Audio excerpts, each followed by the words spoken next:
Hello everyone, welcome to another Versus Video Deck Tech. I am BBD, joined again by CVM. And I am here with Blue, White, Red Control.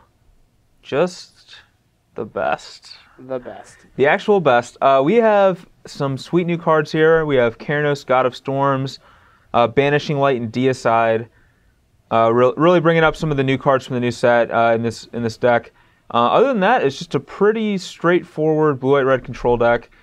One of the huge advantages that Blue, White, Red got is access to Temple of Epiphany, which now lets you play like the same kind of 12 Temple game that the Esper control decks were doing. So now that the mana base is finally equivalent, we get to see maybe some other control shells outside of just Esper like making an appearance. Yeah, I actually really like Izzet Charm just in general. I tried really hard to make like a rug deck work in the last standard format. Because I liked the interaction between Caryatid, Izzet Charm, Courser, and then a more top end with like a bunch of Aetherlings. But it just wasn't really right because Izzet Charm basically goes hand in hand with like Supreme Verdict and Sphinx's Revelation. So I'm excited to see how it actually plays out here in this deck. Yep.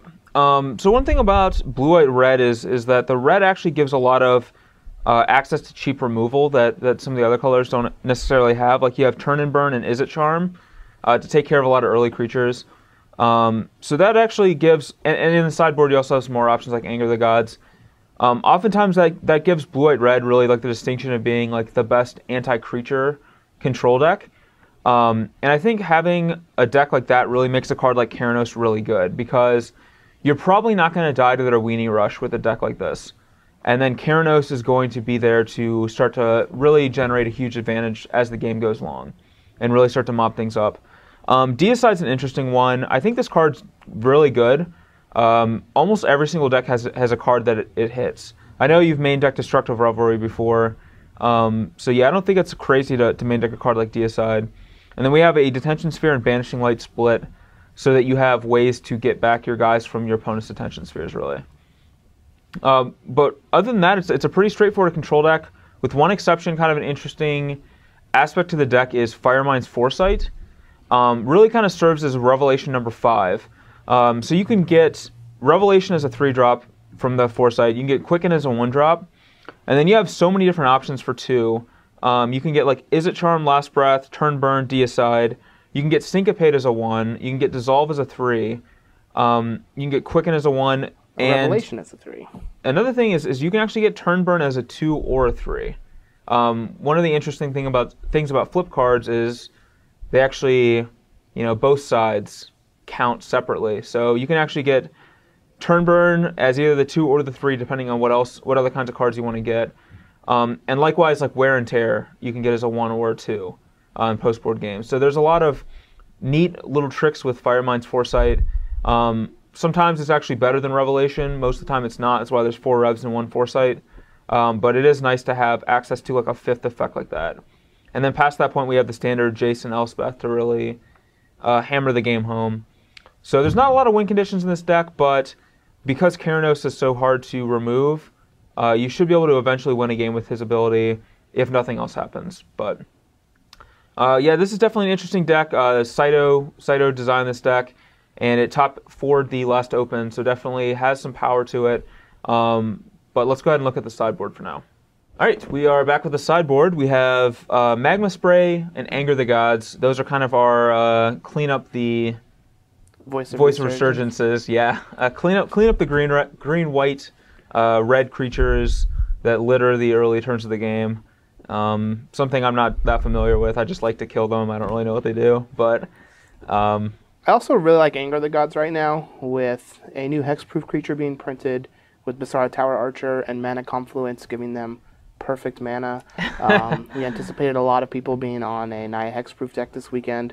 So I think Anger the Gods stock is going to go up if people continue to try and play that deck. Yeah, definitely. Anger is a great answer. They can't, or actually they can, but yeah, they can't really deploy their creatures out, put things on them, and play around Anger at the same time. Kind of gives you time to ramp up to some of the higher end. Also, talking about hexproof, we have Celestial Flare, another good card against hexproof, but also fine against a variety of other decks too. Can kill like Stormbreath Dragons and things like that if you need them to. Yeah, Sometimes. I had the pleasure of having dragons and Mistcutter Hydra Celestial Flare this weekend. It was not very good. Yeah. And then beyond that, we also have a bit of a creature plan. We have Archangel Thune Brimaz.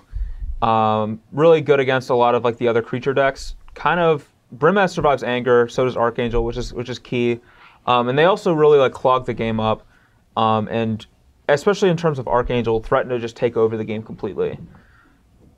I also really like these two creatures in general as a sideboard plan for this deck because we have 0 creatures in our main deck, so our opponents that have removal have to run the gambit of whether or not we're bringing in our creatures or not, deciding how much removal they want to take out and how much they want to leave in. So because we are not black, where most of the black control decks would have to leave in some number of Devour Fleshes to try and play around Blood Baron, against this deck, most of the time they're going to want to take most, if not all, of their removal out, leave in a few Heroes Downfalls to handle Planeswalkers, but then we just get to jam a Brimaz or an Archangel of Thune, and they're stuck with dead cards. Yep. Yeah, definitely. We also have Wear Tear, which is pretty much the same as Deicide a lot of times. There's a lot of enchantments in the format. Sometimes, though, you can also double up on a weapon, which is nice. You know, killing a Courser and a Whip or, you know, something like that. You can occasionally get some value out of Wear Tear. Also good with Firemind's Foresight is either a 1 or a 2. Assemble the Legion. Actually, don't think this card's very good, but it's in here, so... I kind of wish it was just a third Archangel of Thune. Yeah. Assemble is a card that I think is really bad, but it is good against Mono Black, but that's basically it, and it's not even that good against them. Lifebane Zombie, Nightvale Spectre both attack through it. Grey Merchant doesn't care, I guess is the easy way to say. Not only that, but Tenjin's deck has 2 Golgari Charms in the sideboard that he's going to be bringing in against the deck with a Tension Sphere, and we just play right into their sideboard plan. Yeah, Golgari Charm can destroy it, can also kill all the tokens. A lot of times you're relying on something like Assemble the Legion to hold down a Desecration Demon, and they just kill all your tokens with Bioblade or Golgari Charm, and all of a sudden you're just dead. So, yep. We have Dispel. Dispel is a great counter war card, and it's also exceptional for countering Revelations. So it's just the best there. And it's also good against the burn deck too. Yes. Being able to 1 mana counter, you know, War Leader's Helix or Boros Charm or, you know, whatever they want to throw at you. Skullcrack, for example, you can rev for like 3, keeping a mana open and counter their Skullcrack. There's a lot of awesome options there. And then Counterflux is for like the Control Mirror, where it's pretty much just a complete trump. Especially if they're on the Elixir plan, you can just sit on Counterflux and just only counter Elixir with it, and they almost can't win at that point. So there's a lot of value there. Same with countering Aetherlink, since that's like the card that will close out the Control Mirror.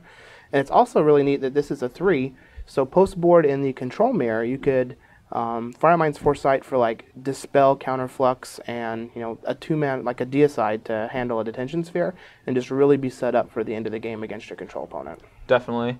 And then we have Aetherling too, which is just another way to win a Control Mirror, and is also a good way to beat some mid-range decks sometimes too, where a lot of your other cards are not necessarily going to be that effective against them. You can still bring in Aetherling, and hopefully he goes the distance against them. But overall, I like the sideboard of this deck. I feel like there's a lot of like neat options in the sideboard.